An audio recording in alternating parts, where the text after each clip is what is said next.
வெய்மை சாப்பிட்டு வர வெய்மை எனக்கு கைட்டு நீயே போட்டு கொடுப்போம் எனக்கு கைட்டு நீ போட மாட்டியா அது போஸ்ட் மேனா எனக்கு கைட்டு நீயே போட்டு கொடுப்போம்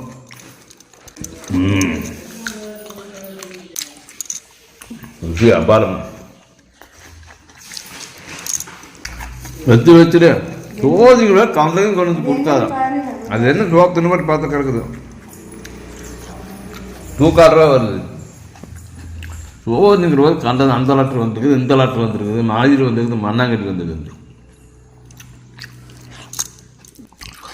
நிம்மதி ஒரு மாதம் சோறுன்ட்டுருக்காங்க ரசிச்சு ருசி சாப்பிட்றது போட்டு அப்போ தான் உங்களுக்கு எல்லாம் வந்துடும் பேதி பெலாக்கெல்லாம் வந்துடும் எவனா டாக்டர் போட்டுக்கிறான்னு தெரியல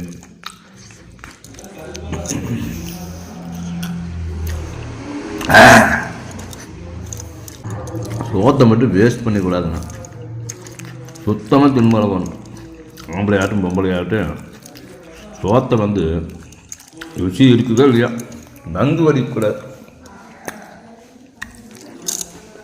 சாப்பிடும்போது நம்மளை படைச்ச இயற்கைக்கு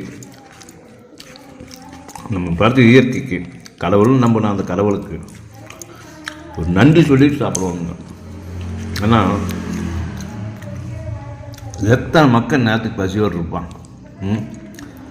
அத்தனை பேர்த்தையும் விட்டுட்டு நம்மளுக்கு இன்றைக்கி வந்து பசி யாத்திரம் பார்த்தியா இந்த கடவுளுங்கிற அந்த இயற்கை அதுக்கு நாம் ஒரு எப்பவுமே ஒரு நன்றி விசுவாசத்தோடு இருக்கணுங்க. நல்லா பசி எடுத்து சாப்பிடும்போதுங்க அது ஒரு அபார ருசி.